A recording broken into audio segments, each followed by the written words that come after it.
Assalamualaikum warahmatullahi wabarakatuh. Bismillahirrahmanirrahim. Alhamdulillahi rabbil alamin. Wassalatu wassalamu ala asyrafil anbiya'i wal mursalin wa ala alihi wa ashabihi wa man tabi'ahum bi ihsanin ila yaumiddin. Amma ba'd. Yang mulia Tuan Imam, yang berbahagia jawatan kuasa masjid, seterusnya muslimin muslimat yang dikasihi dan mudah-mudahan dirahmati Allah sekalian. Alhamdulillah, pada malam ini kita dapat bertemu di rumah Allah, sebaik-baik rumah di muka bumi, untuk membincangkan satu tajuk yang agak hangat diperkatakan sekarang ini, untuk kita menilainya berdasarkan Al-Quran dan As-Sunnah dan amalan para sahabat radhiyallahu anhum yang merupakan al-jamaah. Alhamdulillah, terlebih dahulu saya nak nyatakan rasa gembira saya pada malam ini, kerana setelah sekian lama berada di tanah air, tetapi di sebuah masjid yang begini ramai orang, tak pernah saya dengar mulanya Al-Fatihah itu dengan Alhamdulillahi Rabbil Alamin. Kebanyakannya Bismillahirrahmanirrahim. Begitulah di tanah air kita. Walaupun kedua-dua cara itu memang telah dipilih oleh masing-masing imam, tetapi saya sebagai seorang pelajar hadis, dan saya percaya orang-orang yang lain juga sama, siapa saja yang belajar hadis tentu mengetahui bahawa di antara tokoh-tokoh yang memilih Al-Fatihah itu dibacakan dengan suara yang keras dengan Alhamdulillah, itulah pendapat jumhur ulama dari kalangan ahli-ahli hadis. Rasulullah SAW kebanyakannya mengamalkan begitu. Sahabat-sahabatnya yang terdiri daripada Khulafaur Rasyidin, Abu Bakar, Umar, Uthman, Ali pun mengamalkan begitu. Dan kalau kita lihat antara imam-imam 4 mazhab, 3 daripadanya memang mengamalkan begitu. Bahkan kalau mengikut Imam Malik, langsung tidak ada bismillah, perlahan pun tidak ada. Jadi kalau nak kira dari segi majoriti bilangannya, sebenarnya menang pihak yang tidak baca bismillah itu, sama ada langsung seperti Imam Malik ataupun membacanya dengan perlahan, kalau nak kira dari segi majoriti.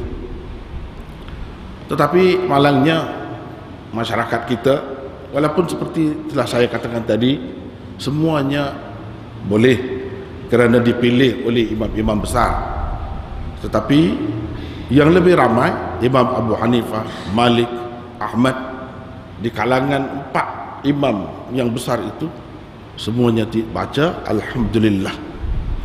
Belum lagi kita lihat tokoh-tokoh hadis yang lain, Imam Bukhari dan lain-lain, boleh dikatakan umumnya begitu.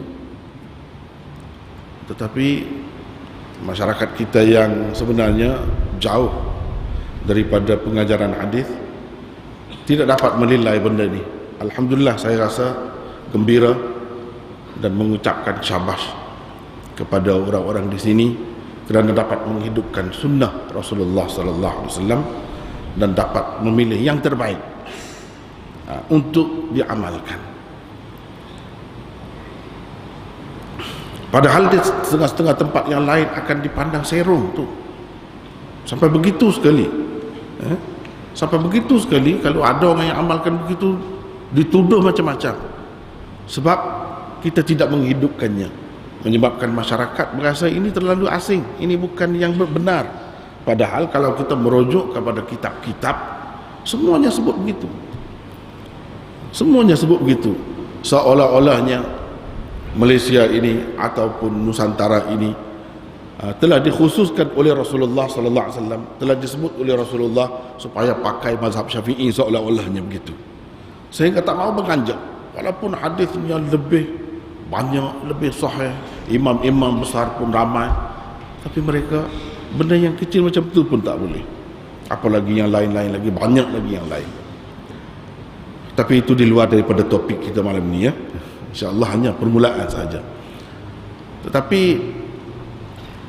topik yang dipilih untuk malam ini sebenarnya sangat besar. Kalau nak dibincangkan, perlu masa yang lebih. Dalam kesempatan yang ringkas ini, saya nak sebut, saya rasa dua perkara saja berhubung dengan tasawuf. Kalau hendak dinilai berdasarkan Al-Quran dan As-Sunnah, dua perkara saja. Yang pertama, golongan tasawuf ini pada umumnya tak kira apa latar belakangnya, mereka ini bermudah-mudah dalam masalah hadis. Selalu menjadi amalan mereka, ikutan mereka hadis-hadis yang dhaif. Ini bukan soal fadail sahaja, tidak. Bahkan dalam soal-soal akidah pun begitu. Banyak daripadanya bukan di tahap dhaif lagi, bahkan di peringkat maudhu' pun menjadi amalan dan ikutan mereka. Sebenarnya ini bukan fenomena di tanah air kita sahaja, bahkan juga di seluruh dunia. Itulah hakikatnya. Walaupun sebelum pergi lebih jauh, ingin saya nyatakan bahawa bukan semua ajaran tasawuf itu semua sekali tidak ada asas yang kuat, tidak bersandarkan kepada Al-Quran dan As-Sunnah. Sama sekali saya tak kata begitu. Bahkan dari segi ajaran-ajaran Islam yang asas, yang utama itu, mereka pun seperti golongan-golongan yang lain merujuk kepada Al-Quran dan As-Sunnah juga. Cuma dalam banyak perkara mereka tersasut, dan ini yang perlu diperbaiki. Kalau nak kira dari segi sumbangan, dari segi jasa, dari segi penglibatan dalam penyebaran agama Islam, itu tidak dinafikan. Di mana-mana pun sumbangan mereka besar. Dan kita tidak seharusnya bersikap, mengambil sikap bermusuh dengan golongan ini. Mereka adalah saudara kita juga, cuma sudah terpesong sedikit. Dari segi asasnya mereka pun sama dengan orang-orang lain, berpegang dengan Al-Quran dan As-Sunnah. Cuma dari segi amalannya kadang-kadang kita tengok jauh melencong. Itulah yang perlu diperbaiki. Semua pihak, tak kira yang mengikut tasawuf atau tidak mengikut tasawuf, seharusnya kembali kepada rujukan asal kita, yaitu Al-Quran dan As-Sunnah. Mana-mana yang tidak sesuai dengan kedua-duanya, hendaklah kita ketepikan dengan senang hati. Jangan kita bermusuh sesama kita kerana benda-benda yang seperti itu. Kerana fahaman ini bukan seperti fahaman Syiah, yang mana asasnya terus berbeza daripada Ahli Sunnah wal Jamaah.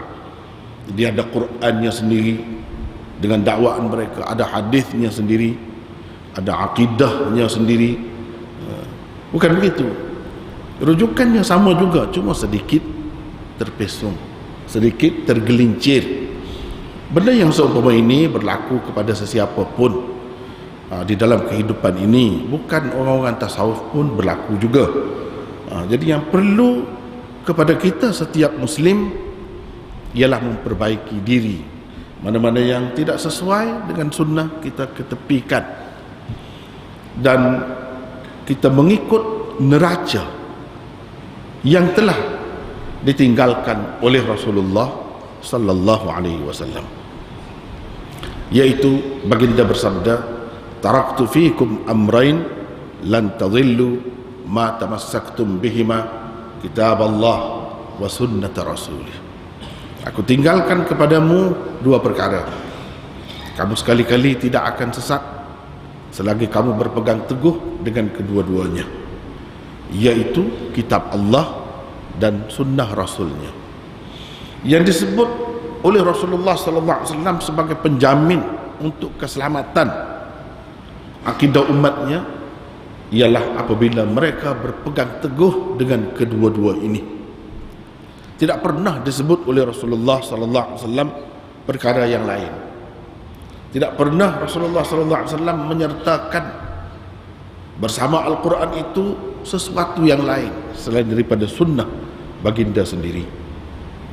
Misalnya dikatakan Al-Quran dan tasawuf, Al-Quran dan sejarah, Al-Quran dan zirah, Al-Quran dan apa lagi, tak pernah ada. Yang disebutkan ialah Al-Quran dan As-Sunnah. Daripada Al-Quran dan As-Sunnah itulah keluar bermacam-macam ilmu yang kita kenali sebagai fiqh, sebagai ilmu akidah, sebagai ilmu akhlak dan lain-lain.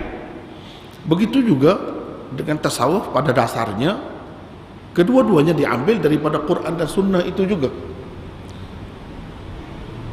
Khususnya tasawuf akhlak yang dikenali sebagai tasawuf akhlak. Akhlak sifat yang mulia, sabar, bertawakal kepada Allah, kasih kepada Allah dan Rasulnya, hidup zuhud, dan macam-macam lagi sifat-sifat yang baik, sifat-sifat yang mulia. Itu semuanya ada di dalam Al-Quran dan ada di dalam hadis. Kalau sekadar itu memang tidak jadi masalah, bahkan ia adalah sebahagian daripada Islam, walaupun namanya tidak pernah disebut oleh Rasulullah sallallahu alaihi wasallam. Tak pernah disebut tasawuf sebagai sebahagian daripada Islam. Walaupun tak sebut begitu, tak jadi masalah lagi kalau kandungannya itu daripada Rasulullah sallallahu alaihi wasallam. Dan memang begitulah pada dasarnya, pada asalnya ilmu ini diambil daripada Al-Quran dan As-Sunnah. Cuma lama kelamaan dia sudah jadi lari daripada landasan yang sebenar. Itu yang perlu kita bincangkan. Takut-takut kita terjerumus ke dalam gaung, ke dalam terpesong tadi. Kalau kita berada pada landasan yang benar, itu tak jadi masalah. Itulah dalam istilah Al-Quran disebut tazkiyatun nafs. Dalam hadis disebut ihsan. Bila ditanya tentang iman, apa itu iman, apa itu Islam, apa itu ihsan. Ihsan itulah cabang yang membawa kepada tasawuf. Tazkiyatun nafs wa yuzakkihim.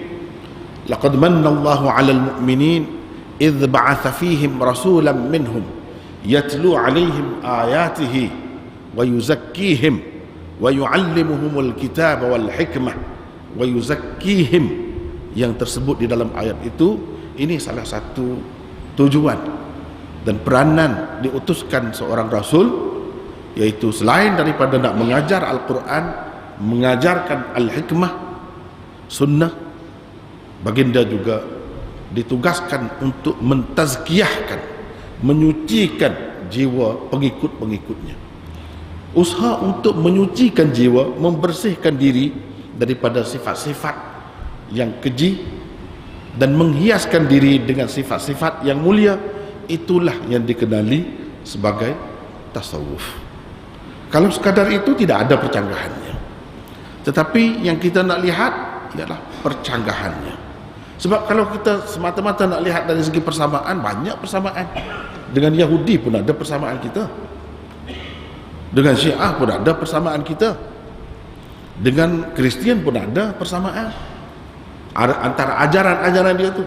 Jangan tengok dari sudut itu, tengok dari sudut percanggahannya, terutamanya yang membabitkan soal akidah. Soal akidah. Sebagai contoh, bagaimana orang-orang sufi, orang-orang tasawuf ini, mereka mengamalkan hadis-hadis yang maudhu', hadis-hadis yang dhaif. Banyak sekali kita dapati dalam pegangan mereka, dan ini menjadi macam akidah. Hampir-hampir tidak ada kiranya orang tasawuf yang tidak berfahaman begitu, khususnya guru-guru tasawuf, yaitu percaya kepada Nur Muhammad. Misalnya Nur Muhammad ini dipercayai sebagai makhluk Allah yang pertama, mula-mula dijadikan. Mereka nampaknya tak kisah sangat, tak menghiraukan sangat soal hadis ini macam mana kedudukannya, dan ini berkait dengan soal apa, soal fadilat ke, fadail ke, targhib atau tarhib ke, atau soal akidah. Dia pakai ambil semua. Ini yang silap. Dan ini kesilapan ini umum sangat. Di mana-mana pun, tanyalah apapun alirannya, tarekatnya yang diikutnya, semuanya ada kepercayaan ini. Kepercayaan bahawa Nur Muhammad adalah kejadian Allah yang pertama. Sedangkan ini bercanggah dengan hadis yang sahih di dalam Bukhari, dalam Muslim dan lain-lain lagi, kitab-kitab hadis yang masyhur itu, bahawa kejadian Allah yang pertama ialah qalam, pen. Itu kejadian Allah yang pertama. Berdasarkan riwayat yang lain yang juga sahih, ialah arash. Tidak ada sebut Nur Muhammad ini langsung, tidak ada sebut. Di dalam hadis yang sahih, kitab-kitab hadis yang masyhur, yang sahih seperti Bukhari, Muslim dan lain-lain, tak ada. Di dalam kitab hadis yang rendah pun tak ada. Kalau nak dikatakan ada,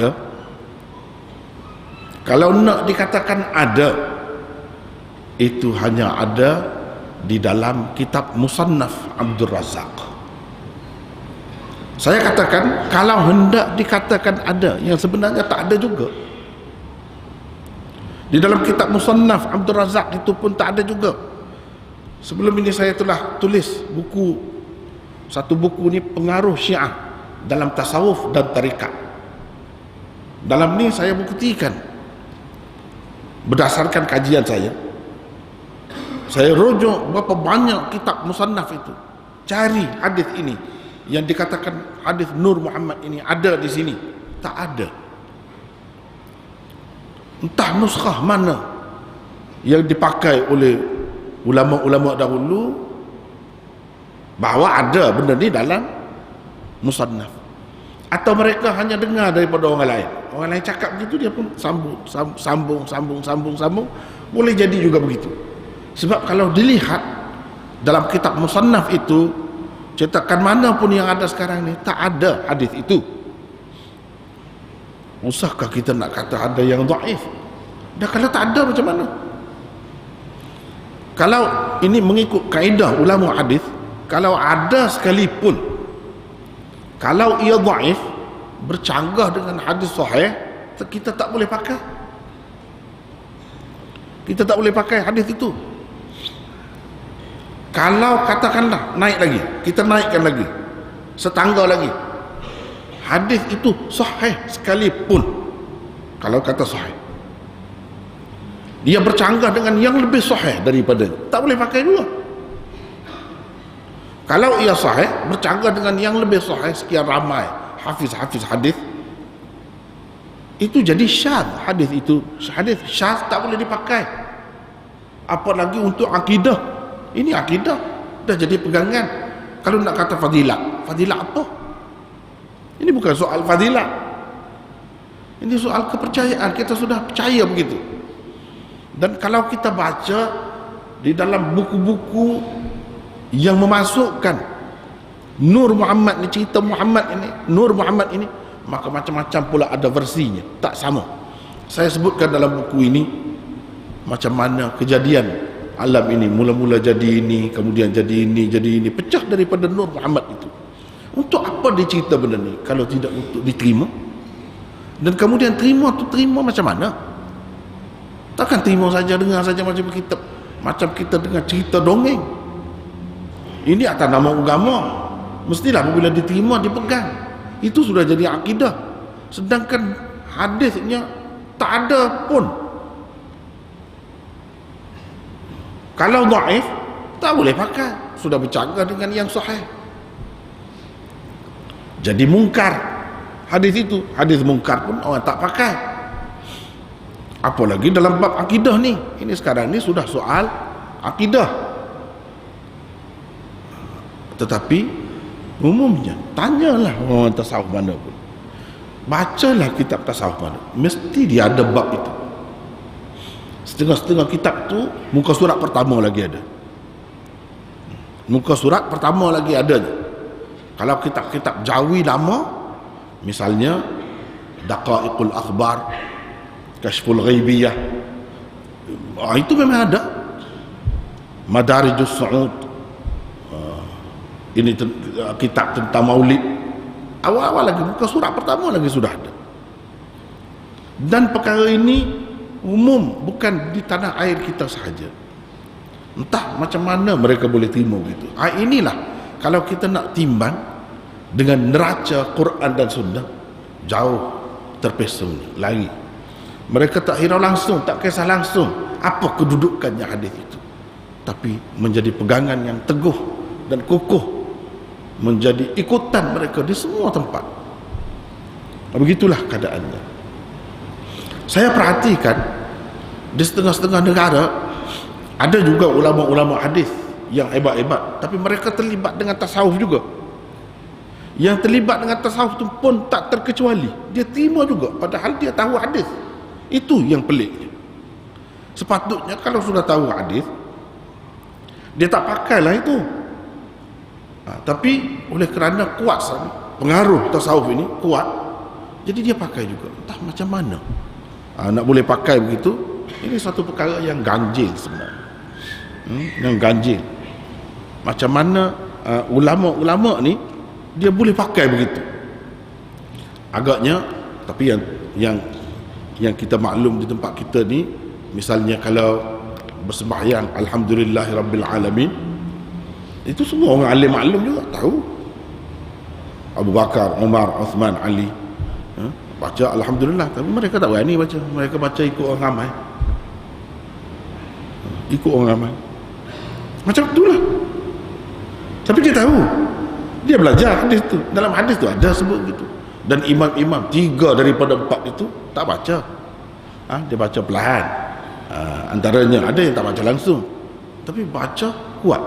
Yang belajar ni pun dia tak pakai juga, dia duduk amal yang biasa juga. Ini suatu keganjilan. Sepatutnya orang yang berilmu tidak begitu, tapi malangnya. Paling malang ialah orang-orang yang belajar hadis, dia sudah tahu neraca tu, dia tak pakai juga. Sebab di sini timbul masalah.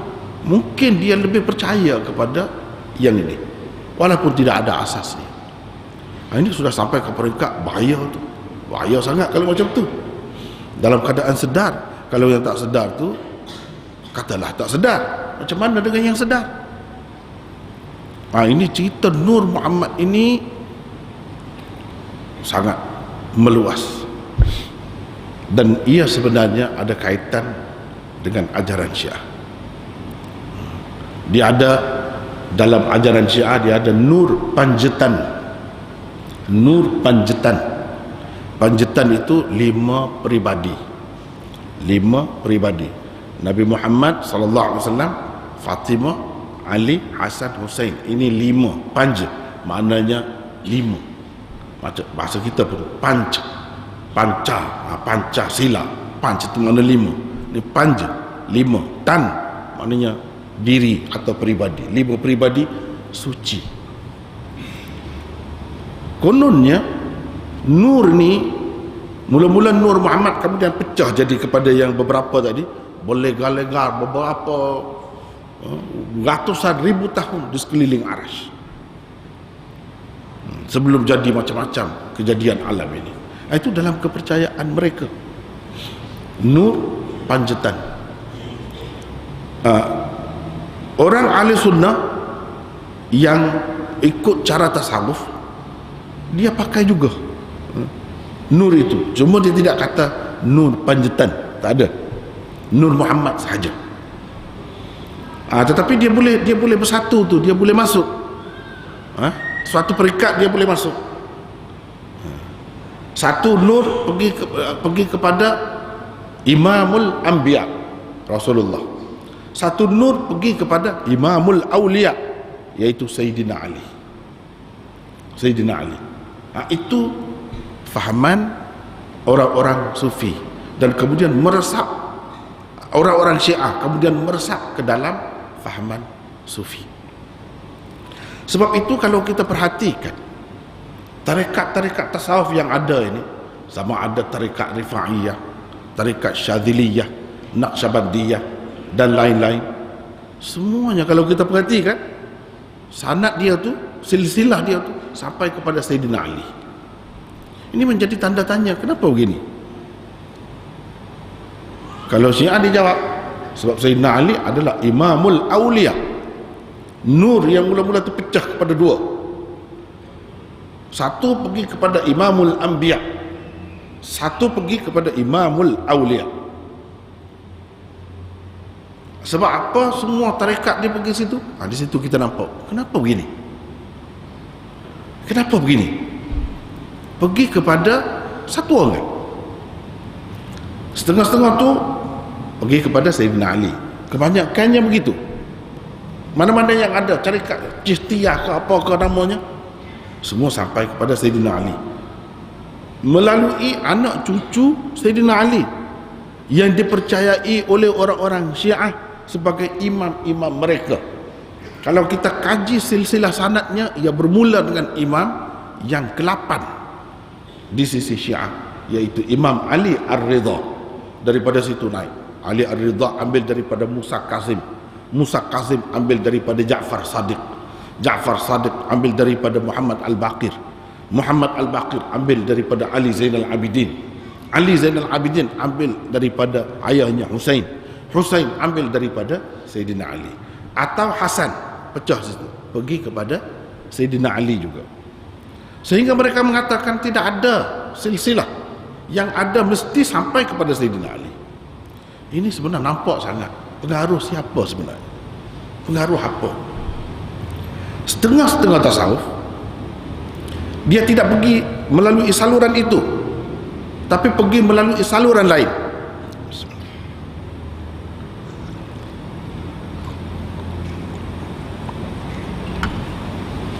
Yaitu dia sampai kepada Hasan Al-Basri.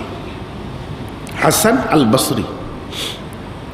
Padahal Hasan Al-Basri ini mengikut ulama-ulama hadis tak pernah bertemu dengan Sayyidina Ali. Dia kata Hasan Basri ini ambil daripada Sayyidina Ali, bukan Hasan anak dia, tapi Hasan Basri. Padahal ulama-ulama hadis kalau nak kira berdasarkan neraca hadis, dia tak boleh, tak bersambung sanad itu, tak bersambung silsilah itu, putus, sebab ia tidak pernah bertemu dengan Sayyidina Ali. Kan kalau kita fikirkan, Sayyidina Ali kan ramai murid-muridnya, pengikut-pengikutnya. Kenapa Sayyidina Ali tak bertemu dengan orang lain yang layak untuk diberikan tarekat itu? Di sini timbul tanda tanya. Kenapa terpaksa bagi kepada satu orang yang tak pernah bertemu? Kalau mengikut neraca hadis, kita tak boleh terima sesuatu ajaran yang tidak bersambung begitu, tak boleh, putus. Dan timbul tanda tanya, kenapa tidak kita tidak ada orang lain yang terima daripada Sayyidina Ali itu? naik lagi ke atas. Kenapa Nabi SAW hanya bagi tarekat ini kepada Sayyidina Ali saja?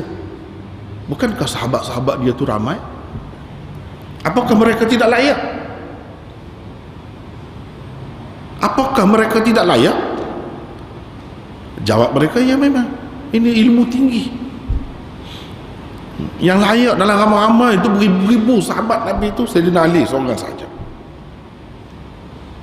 yang layak. Dia sebenarnya ini masalah besar ini. Dalam Quran sebut tentang sahabat-sahabat ini kan hebat, lebih ahli syurga, macam-macam pujian Allah SWT bagi. Ulaika humus sadiqun, ulaika humul muflihun, ulaika humur rasyidun, dan macam-macam lagi tentang sahabat yang tidak pernah diberikan kepada mana-mana kumpulan yang lain. Dan mengikut Ahlus Sunnah wal Jamaah, sahabat ini paling kurang macam mana pun dia tetap lebih lagi daripada bukan sahabat. Tak kiralah dia tu siapa pun, kamu sebutlah wali apa sekalipun, kutub sekalipun, dia tidak melebihi sahabat. Tiba-tiba sahabat ni ramai-ramai ni yang tidak layak semua. Jadi apa lebihnya sahabat itu? Tidak layak. Nak terima tasawuf yang hari ni kita pun layak. Kita orang biasa ni pun boleh terima. Sahabat-sahabat Nabi dulu, Nabi tak bagi. Dia bagi kepada Sayyidina Ali saja, sebab tidak ada yang layak. Padahal mereka tu sanggup mati kan kerana Islam, sanggup habis harta benda semua sekali kerana Islam, tak layak lagi. Apa kelayakan yang ada kepada kita sekarang ni yang dengan mudah-mudah nak bagi itu, nak bagi ijazah itu, ijazah ini untuk tarekat tadi? Cuba kita fikir. Saya tidak bercakap kepada orang-orang yang mengikut sunnah saja. Orang-orang yang mengikut tasawuf itu pun sendiri, cuba fikirlah, di mana kelayakan mereka nak banding dengan sahabat Rasulullah SAW. Kalau benar, dan begitulah mengikut kepercayaan mereka, bahawa Rasulullah hanya menurunkan ilmu tarekat ini kepada Ali sahaja kerana tidak ada yang layak, maka kita secara senyap-senyap telah mendakwa diri kita, generasi kemudian ini lebih mulia, lebih baik, lebih berkelayakan daripada generasi sahabat Rasulullah SAW. Dan ini satu pencerobohan yang dahsyat sebenarnya terhadap akidah Islam. Tapi ini benda ni berlaku tanpa sedar. Dia tak pernah terfikir benda tu. Sebab tak ada orang yang ketuk fikiran. Cuba tanya.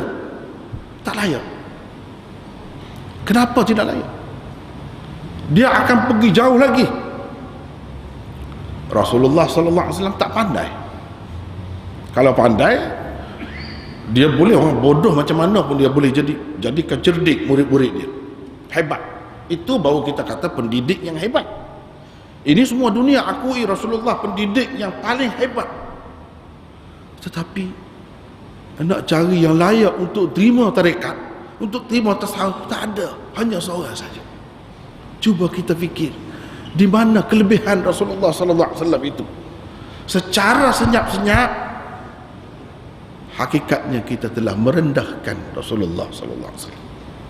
Kita telah menghina Rasulullah SAW, tapi tidak dengan nyata, tidak secara terbuka, tetapi secara tersembunyi. Begitulah adanya. Ini satu perkara yang dahsyat, bercanggah dengan Quran sama sekali. Sahabat-sahabat yang begitu mulia, kenapa tidak diberi? Sebab kalau diberi mesti ada dalam kitab-kitab hadis. Di mana ada? Kalau diberi, mesti orang kata ada banyaklah dalam kitab hadis, dalam kitab-kitab ni. Ini tak ada.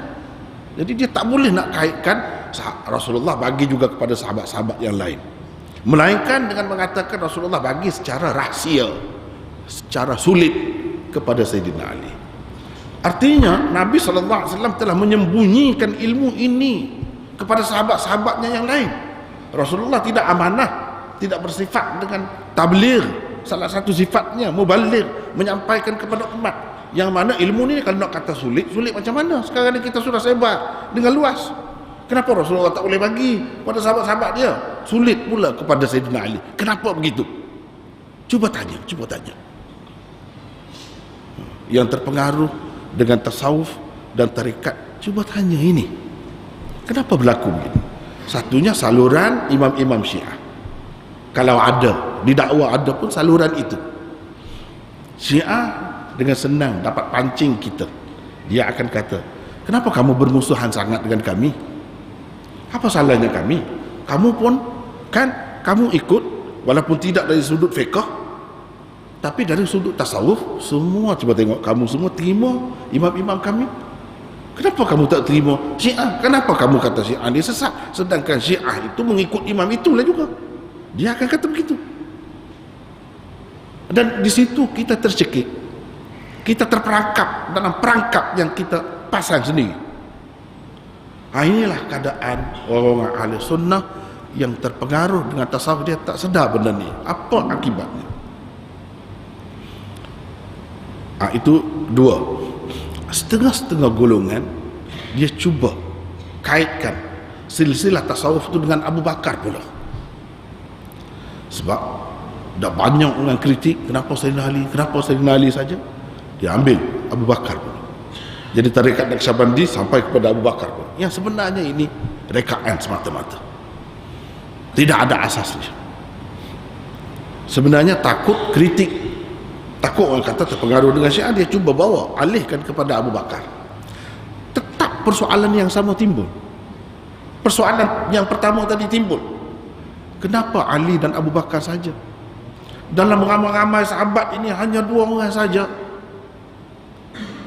Ini bukan tokoh namanya. Rasulullah tak hebat kalau macam tu? Kalau kita kata doktor pakar yang hebat, macam mana doktor yang pakar? Boleh dikatakan kalau pesakit mari, kalau nak kira peratus lah, paling tidak 95% atau 99% sembuh. Sakit macam mana teruk sembuh. Itu baru hebat, doktor yang hebat. Kalau pendidik yang hebat, dia didik orang daripada kosong sampai jadi alim, jadi hebat. Itu baru pendidik yang hebat. Ini Rasulullah ni dua orang saja. Yang lain kenapa tak ada? Sama saja. Kesimpulannya seperti tadi juga, iaitu sebenarnya mereka nak menyelamatkan diri, takut-takut dituduh ikut Sayyidina Ali saja. Itu saja satu saluran.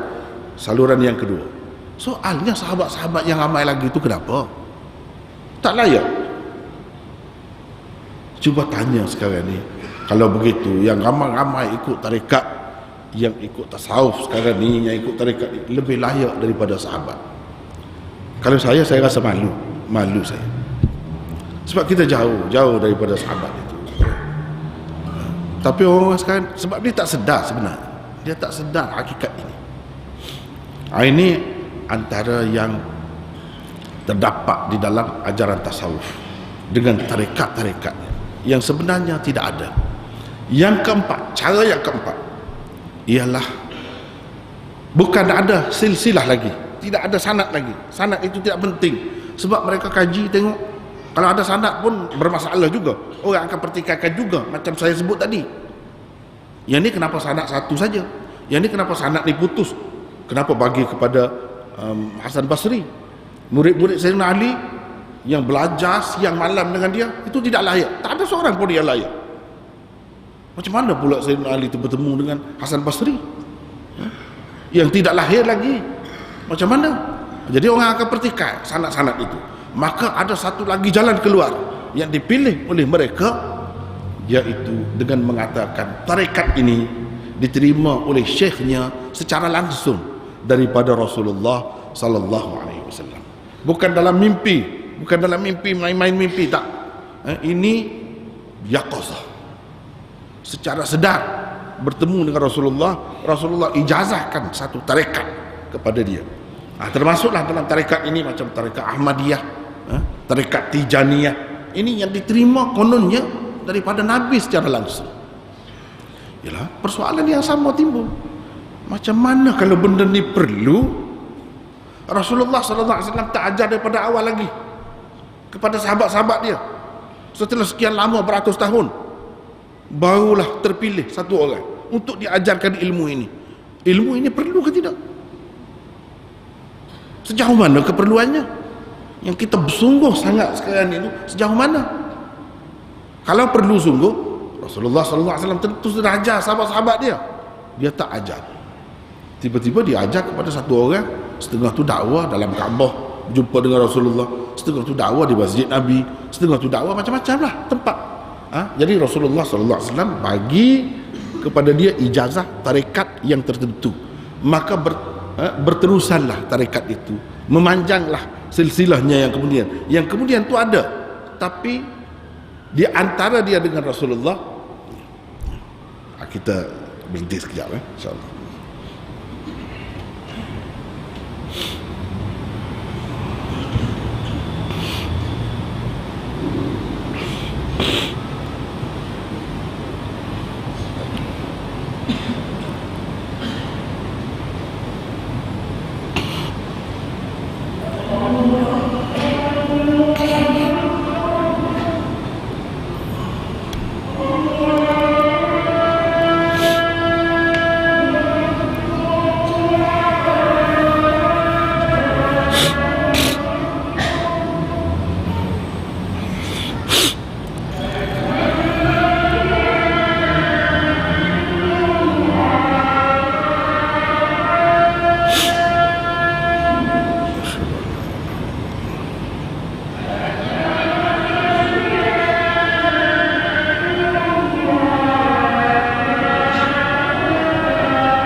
Boleh sambung insyaAllah. Sekejap lagi, berapa minit lagi.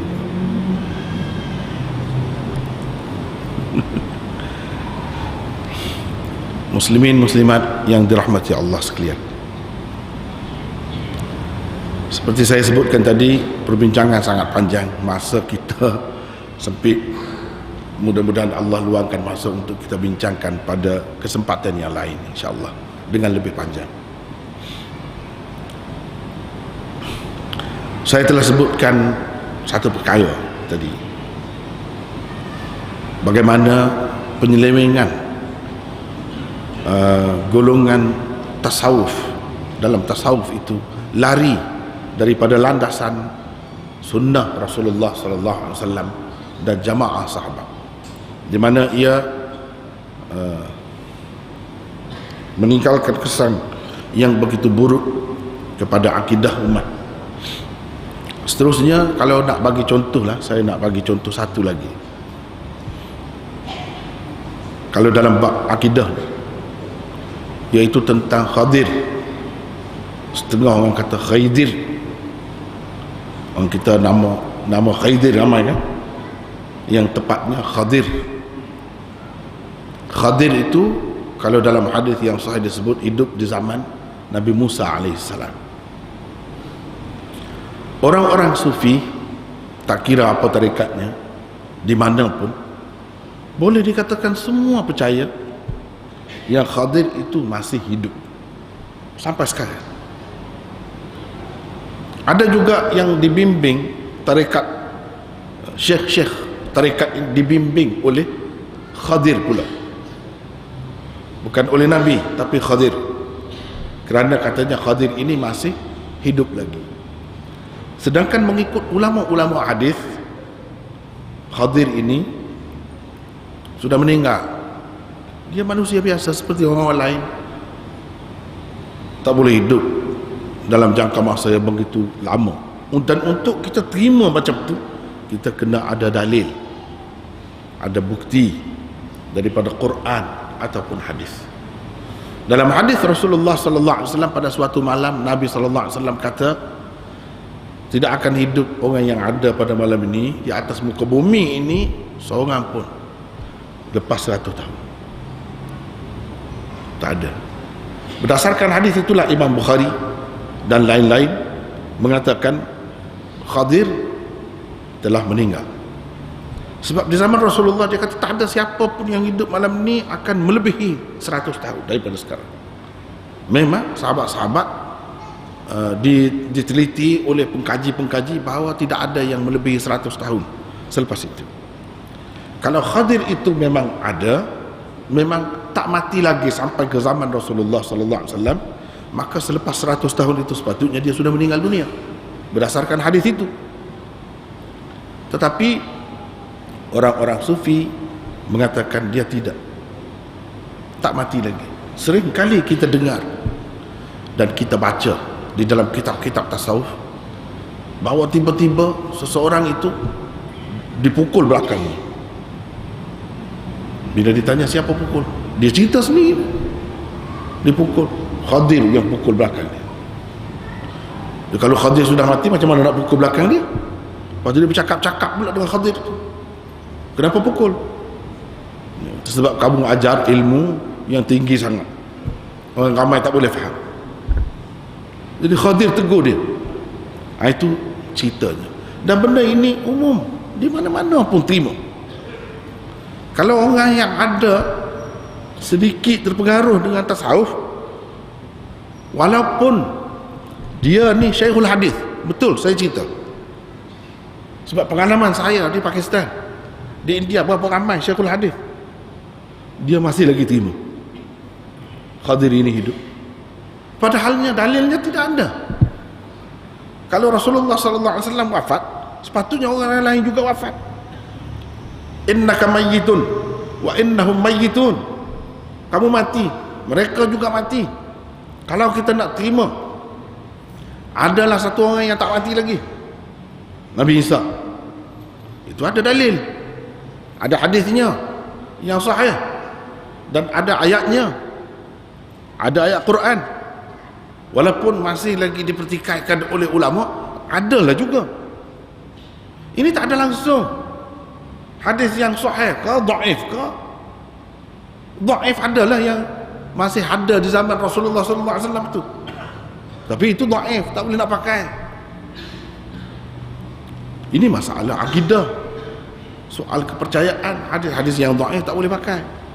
Tapi orang sufi ini itu macam saya kata tadilah, mereka bermudah-mudah dalam masalah hadis.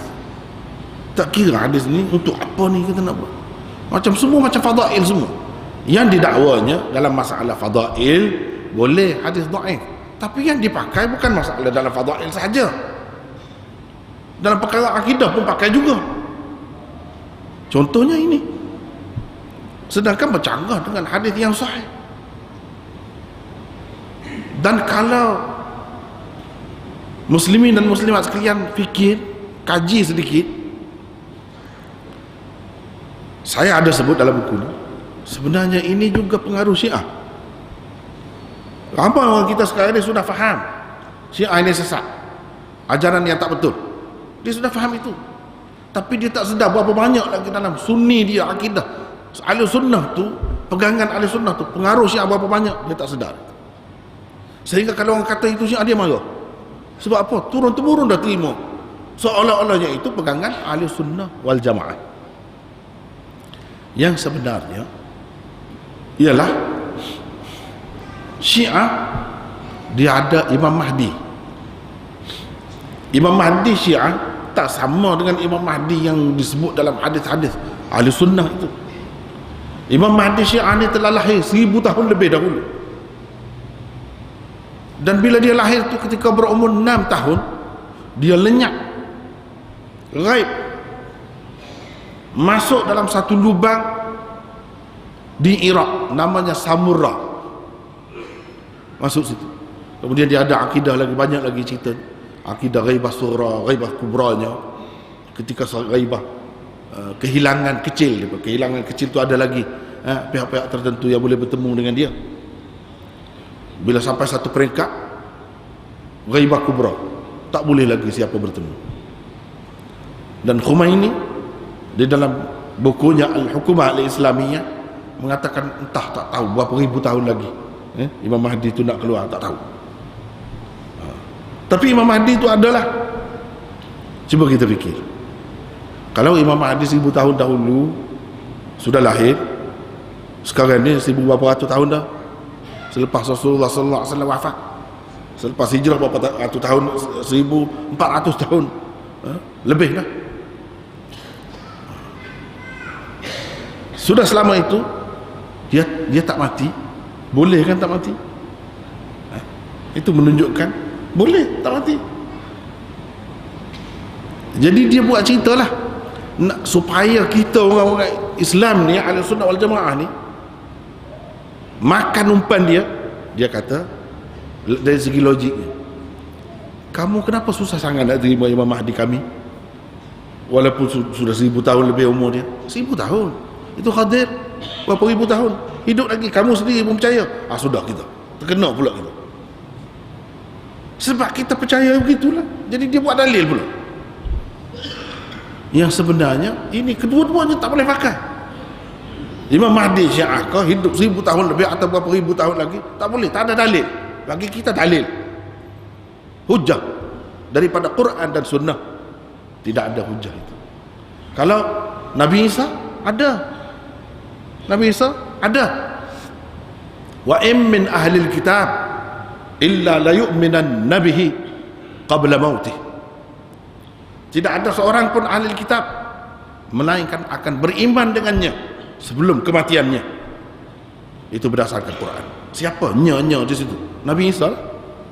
Sebab dalam ayat sebelum itu, wa ma qatalu wa ma salabu walakin syubbiha lahum. Ini cerita tentang Nabi Isa semua tu.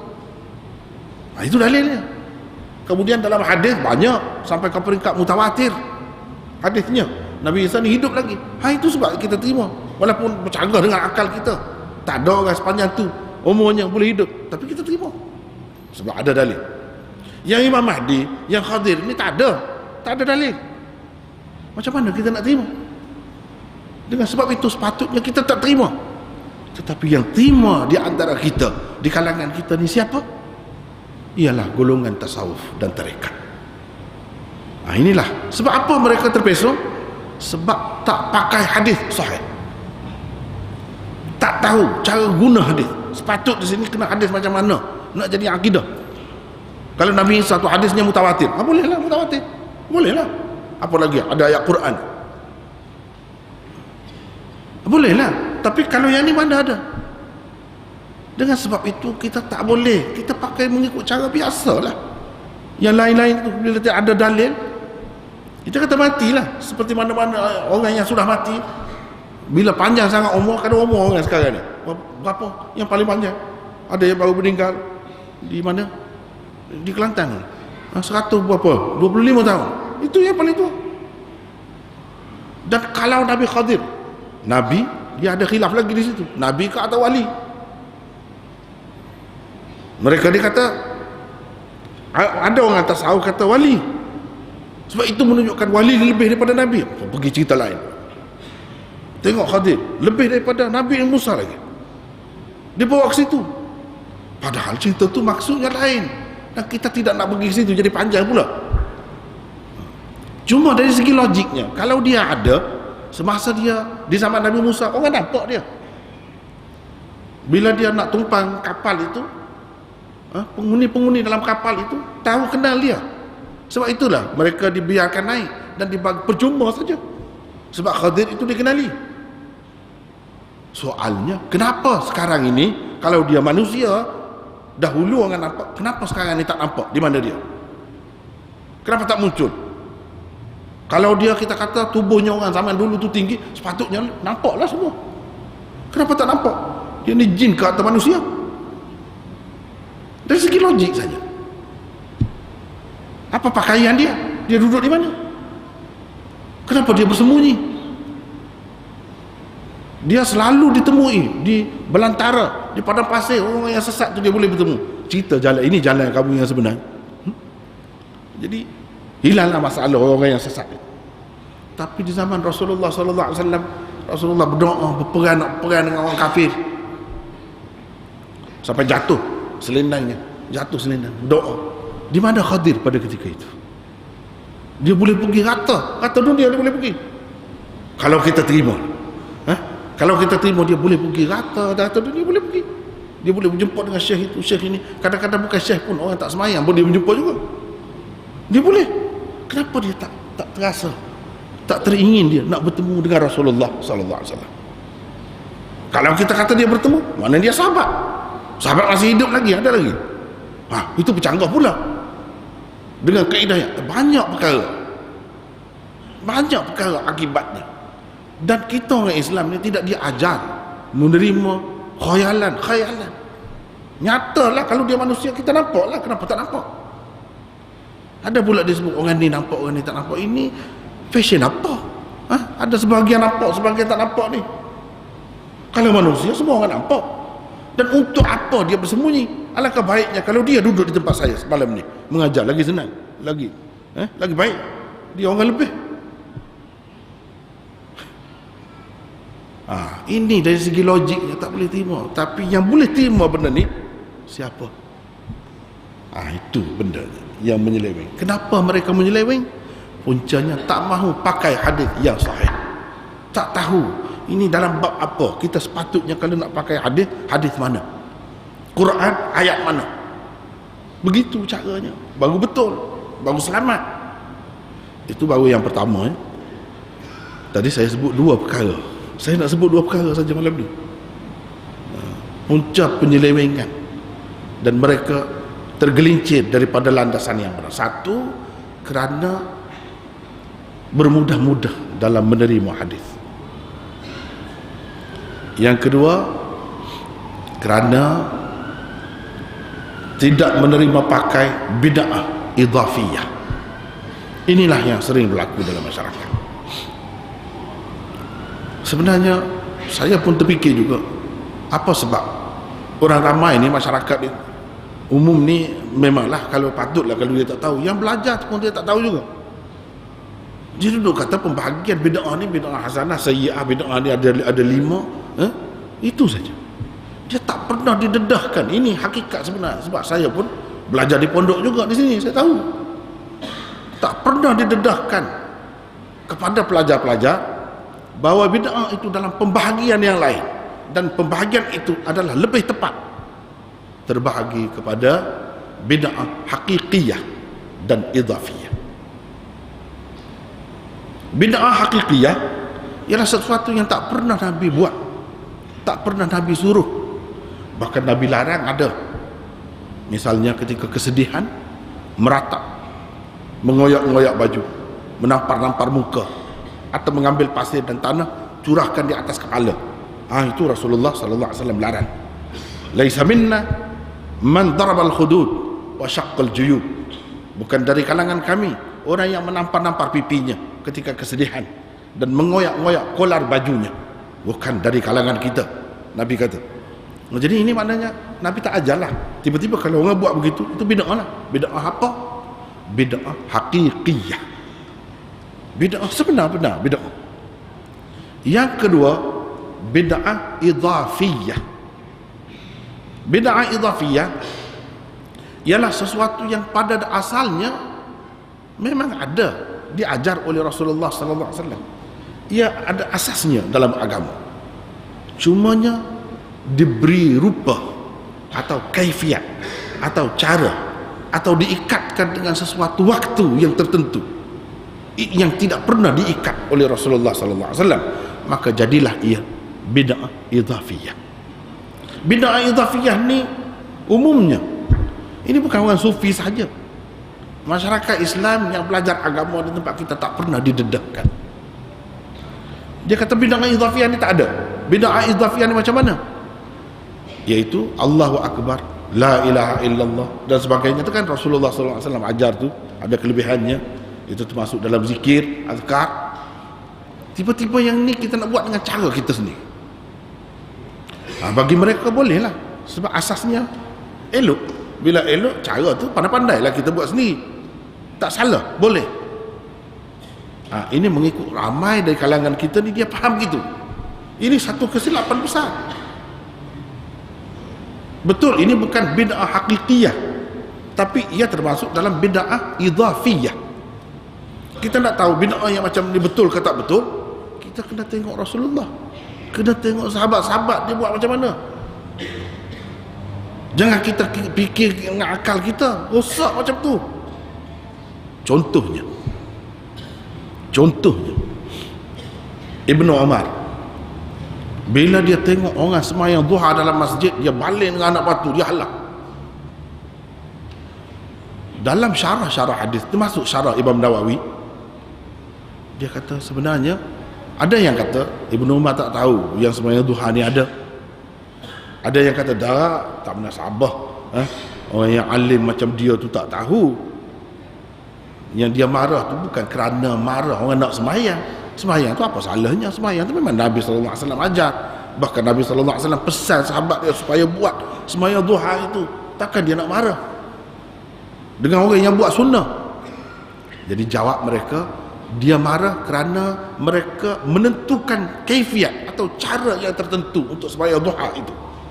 Itu menyebabkan jadi bid'ah. Yang dia kata bid'ah itu. Misalnya kita kata sembahyang duha ini boleh dibuat mana-mana, di rumah boleh, di pejabat boleh, di masjid pun boleh. Tiba-tiba dia beriltizam mengatakan buat di masjid lebih afdal. Ini jadi bid'ah idhafiyah. Atau sembahyang duha boleh tapi berjemaah. Kalau nak sembahyang duha berjemaah, kita ikatkan dengan cara tertentu yang tak pernah diajar oleh Rasulullah sallallahu alaihi wasallam. Walaupun asasnya ada, tetapi ini tetap dikira sebagai bid'ah. Siapa yang kata begitu? Bukan kita kata. Sahabat Rasulullah sallallahu alaihi wasallam, dia lebih tahu tentang apa bid'ah, apa sunnah. Yang macam tu dia kata bid'ah. Bid'ah apa? Ulama-ulama kemudian buat kajian, dia kata ini termasuk dalam bid'ah idhafiyah. Cuba kita perhatikan. Ini maksud, boleh tak Imam? InsyaAllah boleh ya? Sekejap lagi. Cuba kita tengok, kalau hari raya puasa, bila orang mula bertakbir? Bila matahari jatuh, habislah puasa, masuk 1 Syawal, mula bertakbir. Sampai bila dia bertakbir? Sampai ke mana? Semua buat mana-mana je begitu tadi, dalam TV, dalam radio, dalam mana, tempat kita ini pun, sampai sembahyang hari raya. Selepas itu ada orang takbir? Tak ada.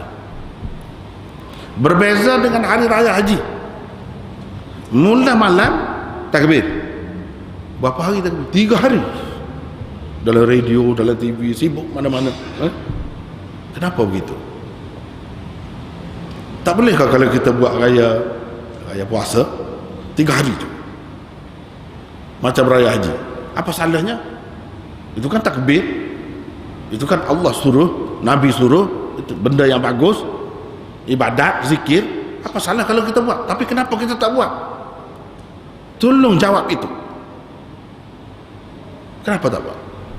Di situ terpinga-pinga. Tetapi mungkin bila kita sebut begini akan ada orang yang buat pula. Saya tak bertanggungjawab. Saya tak bertanggungjawab. Kadang-kadang orang kita ni semakin kita sebut semakin dia buat. Yang kita sebut itu Rasulullah sallallahu alaihi wasallam. Pada hakikatnya dia bukan memusuhi kita, memusuhi Rasulullah. Dia tak kira.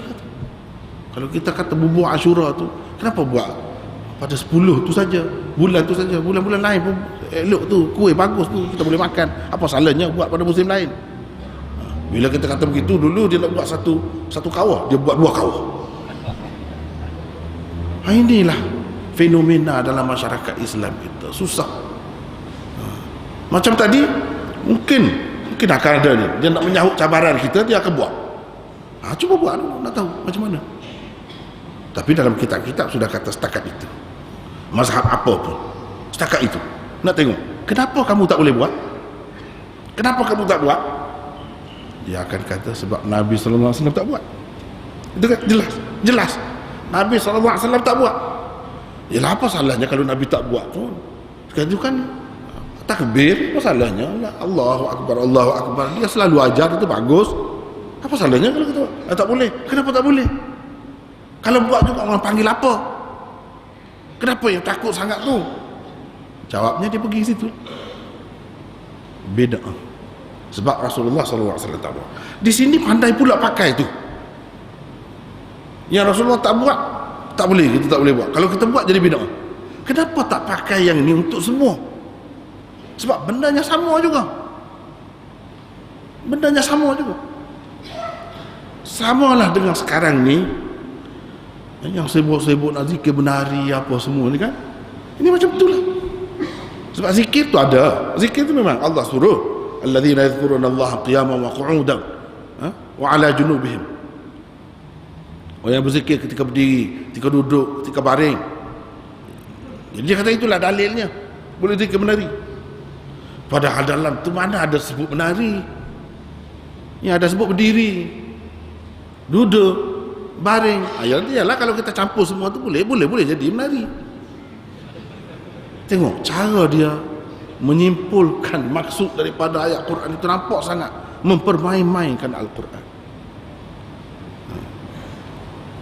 Jadi dia boleh. Sebab apa?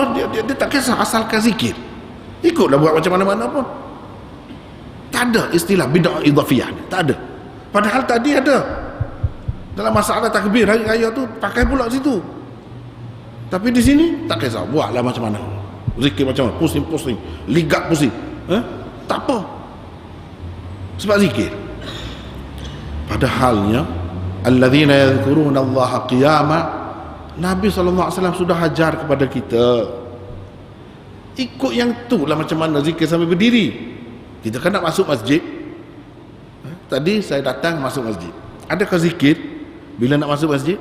Ada kan? Bila nak keluar masjid? Ada. Kita duduk dulu kah? Kita berdiri? Berdirilah. Kenapa nak duduknya? Kita daripada berdiri jalan. Itulah yang maksud zikir sambil berdiri. Mudah saja. Nabi SAW sudah tunjuk. Duduk, kita duduk atas kereta. Nabi SAW dulu duduk atas unta, kuda. Subhanalladzi sakhkhara lana hadha. Baca itu. Duduklah. Apa perlu berdiri ke ketika tu? Tak perlu berdiri. Kita duduk dah, duduk. Ada juga zikir. Zikirnya telah diajar oleh Rasulullah sallallahu alaihi wasallam. Baring kan dia ajar dekat nak tidur tu apa yang perlu dibaca. Ketika mana? Baringlah.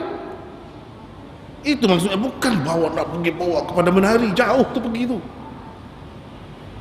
Kemudian nak membenarkan perbuatan bid'ah yang seperti ini, mereka cari hadis. Hadis itu, hadis ini tak bertemu. Cerita Ja'far itu yang tak ada kena-mena pun, bukan majlis zikir, bukan majlis selawat, bukan majlis apa pun, itu cerita lain. Dia kata itu dalilnya menari, padahal hadis itu pun tidak sahih. Dia tak kira. Ini satu masalah yang menyebabkan orang-orang sufi terpesong.